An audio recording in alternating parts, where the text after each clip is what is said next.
how to post text on Reddit. Hey everyone, welcome back to the channel. If you are new here, don't forget to hit the subscribe button and turn on the notification bell to not miss any updates. So in today's video, I'm going to show you how you can easily post text on Reddit app. So let's get started. Open up the app and then at the bottom, you will see the create button. Tap on it and then you can see title, so you can put any title that you want, and then you can see body text, so here you can put in your message or your question or anything that you want to post. And then you can see that you can add attachments, you can add images, and then you can even like customize it according to your choice.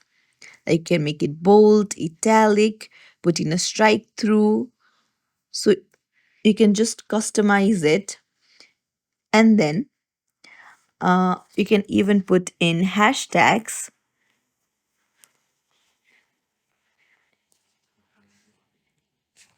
So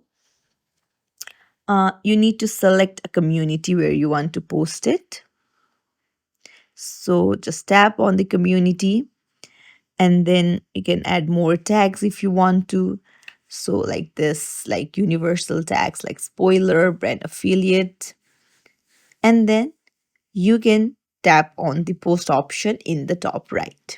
So there you go. It's as simple as that. If you found this tutorial helpful, don't forget to like the video and subscribe to our channel for more tips and tricks. Thank you for watching.